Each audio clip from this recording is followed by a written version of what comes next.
Hi,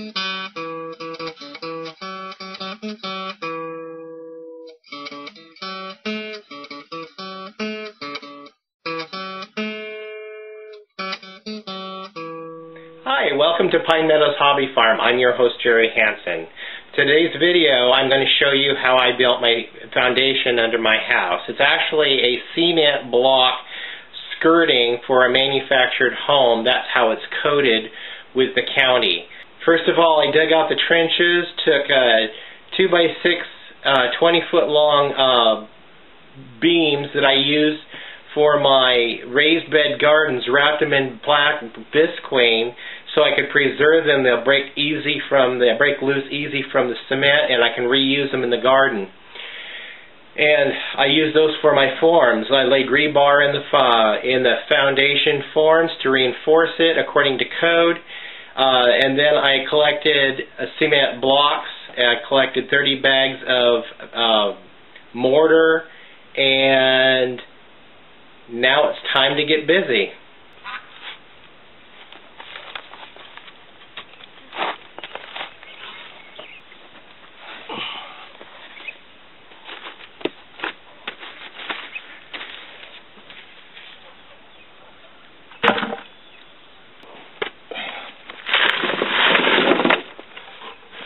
Okay, I got my foundation footings built.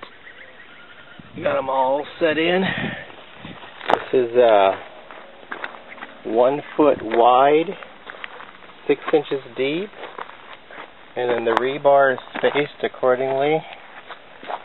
Code. I had it backfill in here. I'll get some more backfill down in there. Okay, it's October 2nd. This week on Monday, Tuesday, Wednesday, and today, Thursday, I was able to, Monday I ran some errands, and Tuesday I poured cement, mixed cement and poured cement. It was 112 80-pound bags of quick-crete cement to make a 1 foot wide, 6 inch deep, and 150 foot long footing for my cement block skirting foundation that I'll be putting on this manufactured home. I have my cement block all laid out. This is the amount of blocks that we'll be putting on the footing and going up. These blocks will be the vents. I will mortar in some screen behind them to keep the bugs from getting through. And these short pieces, these thin pieces, are what's going on top like this, because they'll be facing across the front of this steel plate.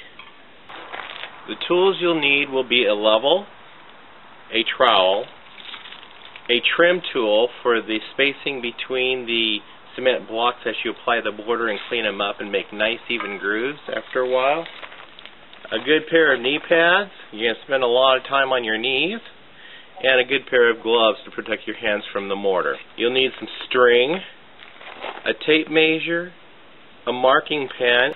You're going to need a shovel. You're going to need a wheelbarrow for mixing the mortar, and you're going to need your stack of mortar. Now I've created a space from the top of the footing to the bottom of the house of 26.5 inches.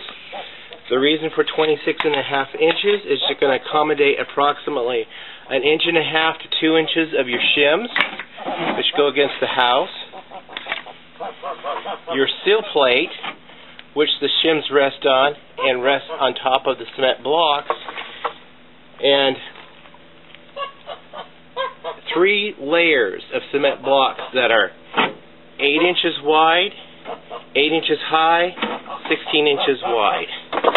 This 80-pound bag of quickcrete mortar calls for 4.5 quarts of water to be added to it, or you can add a little bit more water to achieve the consistency.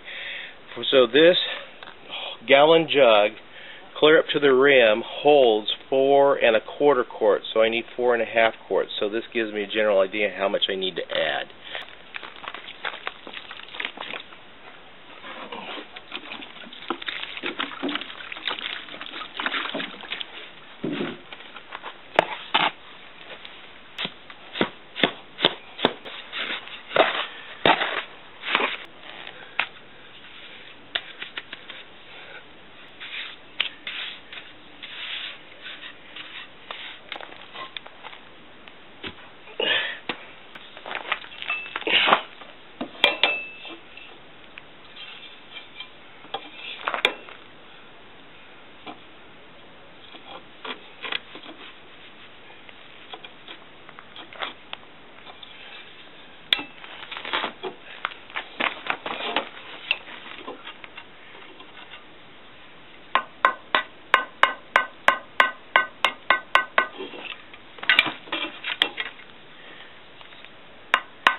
here I had to put the block on its side and inserted my dryer vent, and in behind that, around that, I sprayed that expanding foam insulation from a can. That's what I'm spraying under the seal plate here to seal in the gaps.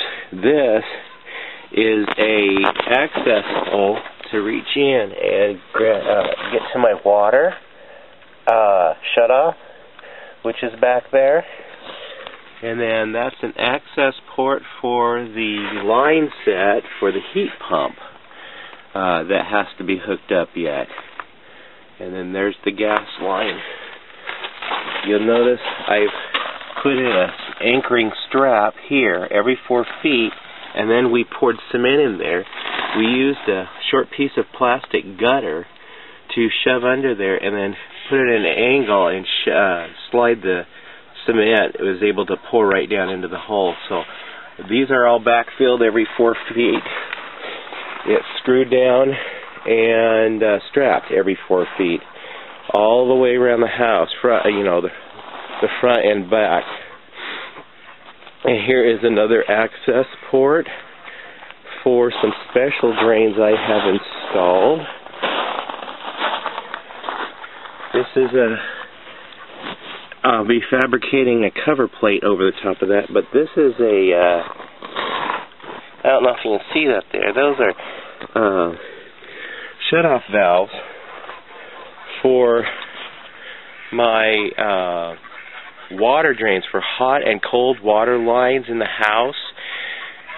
Whenever we have one of those polar vortexes, the temperature dips way down below zero, and everything gets frigid and locked, freezes up tight. So I'm able to turn the water pump off at the well house, shut the lines down, drain the lines, and open these two valves, and drain all the water out of the lines until this polar vortex passes, and then I can recharge my lines and I don't have to worry about any broken water lines.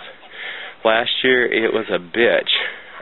Had a broken valve up at the well, and I had several breaks in the lines down here in the house. So I installed these. I'm not taking any chances. I'll drain them. I'll keep my eye on the weather forecast and make sure that the polar vortex isn't going to get us. You can see everywhere it's wet in the seams. That's where a strap is, because that's where we backfilled with cement. And the cement, as it's drying out, the mortar between those blocks are leaching out the water, so it shows every place we have a backfill. Here you see the cement block, the sill plate, the wedges which support the house, and then we have spray foam insulation and a house tie strap every 4 foot.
The foundation and the footing is finished. We're sealing up the ends right now. My wife painted up the trim boards that will go on that space there. I built the access door. There's the access door for underneath the crawl space. It's all in. Put my drain pipes in so the water drains away from the house.